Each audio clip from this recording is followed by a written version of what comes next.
It's shameful, really, that in our country we can have law enforcement officers who commit murder and seemingly get away with it.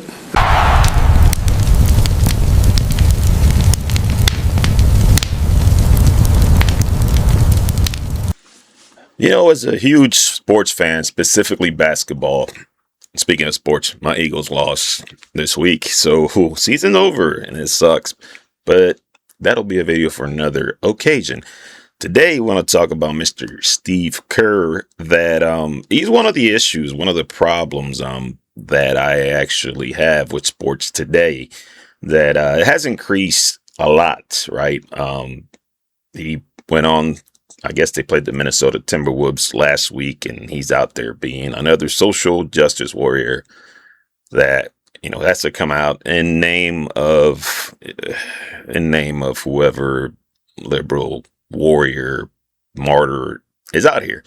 And it's frustrating because actually back in, you know, his Bulldogs, Chicago Bull days, he actually, I thought the guy was pretty cool.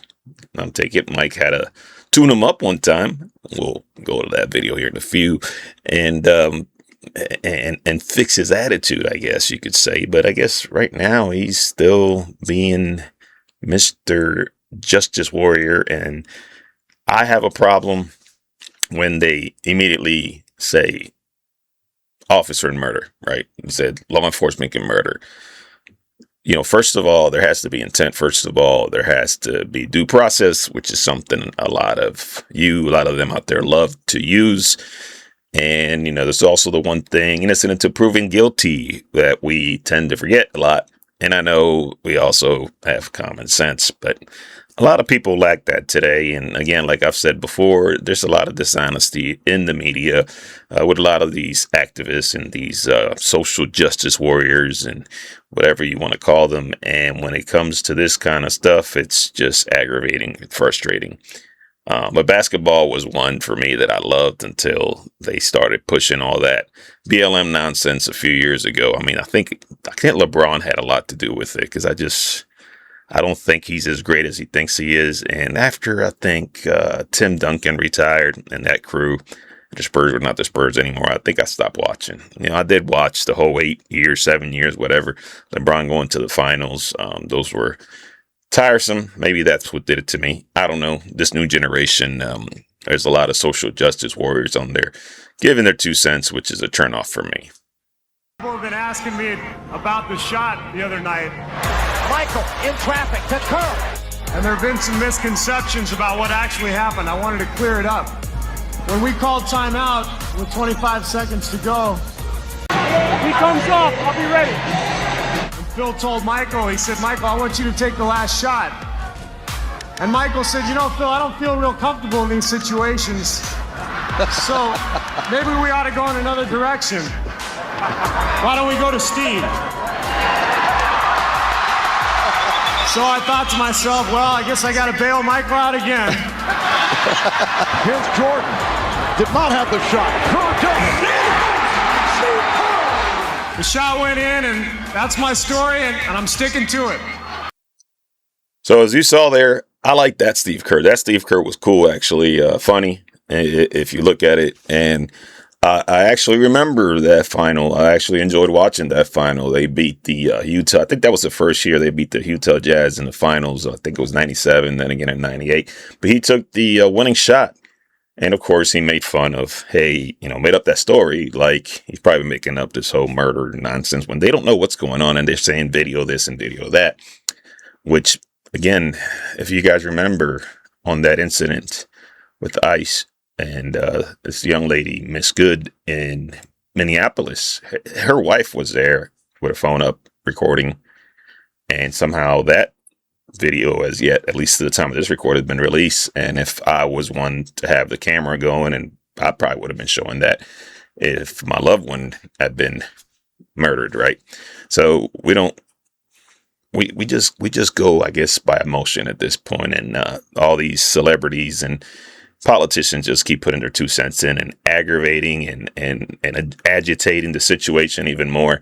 And at the end of the day, it's the family of the officer and everyone involved that gets affected, not so much the one of the deceased. I mean, again, going back to Charlie Kirk was out there exercising his First Amendment right. He obviously went to these colleges, and I'm sure he said, "Hey guys, I'm coming. Is it okay to come? Yeah, come on over." Planned these events, had discussions with young people, old people alike, and it was always a good debate listening to him. And he was shot and murdered right there, cold blood, on air. There's video out there. A lot of people out there celebrating. This young lady, there's video of her antagonizing, agitating, blocking, obstructing law enforcement agents, and then allegedly tries to run him over. I'm going to use that word, even though you see it on the video. And, unfortunately, she lost her life. She got shot by agents, an agent who felt that his life was in danger. Well, I'm glad that the Timberwolves, recognized, her life and the tragic nature of her death. And it's shameful, really, that in our country we can have law enforcement officers who commit murder and seemingly get away with it. It's shameful that the government can come out and lie about what happened when there's video and witnesses who have all come out and disputed what the government is saying. So very demoralizing, devastating to lose anyone's life, especially in that matter. So it's terribly sad for her family and for her and for that city. And I'm glad the Timberwolves came out and expressed that sadness.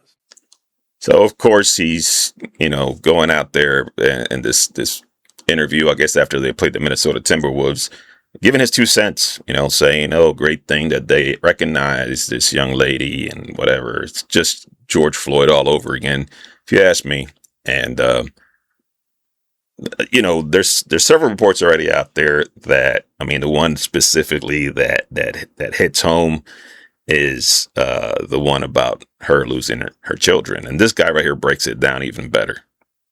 Tidbit about the left's new hero. Yeah, she only has custody of one of her kids. And the reason she only has custody of one is that her domestic partner, a woman, she likes to beat the shit out of kids and put cigarettes out on their arm. And she chose that woman over her kids. Yeah, the court was basically like, hold on, if you're going to stay with her, you don't get to keep the kids. And she was like, yeah, that's fine. So when people were asking, why was this mother not at home taking care of her children? It's because her children were taken away from her. Because her partner likes to beat the shit out of them and use their fucking arms as ashtrays. It's amazing to me that every hero of the left turns out to be an awful human being. That's not surprising, but it's the reality. Because anybody that would believe in the ideology that the left believes, anybody that would take action and try to run over a federal agent, I could assume that they were an idiotic piece of shit. But I have to say that the level of choosing your partner over your children, of staying with someone who likes to beat the shit out of your kids, that's a new level. With that said, actually, you dissect it, break it down like you want. But like I was saying, Michael Jordan at one point had a tune-up Steve Kerr. And apparently that's strengthened their relationship. But this is something he doesn't talk about, I guess, as much anymore. I guess it's a thing of the past. But let's check this out. The great Michael Jordan. As teammates, the current Golden State Warriors head coach earned the current Charlotte Hornets owner's respect by getting punched in the face. Let's now throw it back to an awesome video. Phil put Steve Kerr opposite of me, but he was giving Steve all the calls. Before I knew it, I hauled off and just whacked it right in the eye. I went right up to him. I said, you know what? I'm totally sorry. I just lost my temper. He says it was partly my fault too. I knew not to push you. From that point on, I've always respected him. find it hilarious how they show Steve Kerr all buffed up. He was never buffed up. He was skinny like he looks right now. But, I can't say he was a bad player. Actually, like I said, I liked him back then. I thought he was a solid role player, someone who Mike did, greatness for, because he helped all these guys look a lot better. If you guys ever watch Michael play, that was the case. But that's what we're at right now. People still going out here giving their 2 cents, accusing law enforcement of committing a crime. I mean, you have sheriffs like in Philly, like we talked about before, and now, we got Steve Kerr out here talking this nonsense, and a whole bunch of other people out here talking stupidity. And when it comes to things like this, when it's a social justice warrior or someone, a hero of the left, it seems like the cops word mean nothing, right? It means absolutely nothing. But back in January 6th, when those guys, went before and did their thing in Capitol Hill, they were heroes, and you guys know what I'm talking about. We'll talk about that in some more videos coming up. But right now, reason I stopped watching basketball, stuff like this, like Steve Kerr, guys like this, just talking during games specifically. Sports is meant to kind of get away from all that stuff, and these guys bringing that back, it's really frustrating. It's really aggravating, but it's the world we live in, right? I guess we just got to deal with it. I have an option not to watch it. I have an option not to listen to it, just like you have an option to watch or listen to this. But if you're still here, appreciate y'all. Hit that like, subscribe. Talk to you guys later.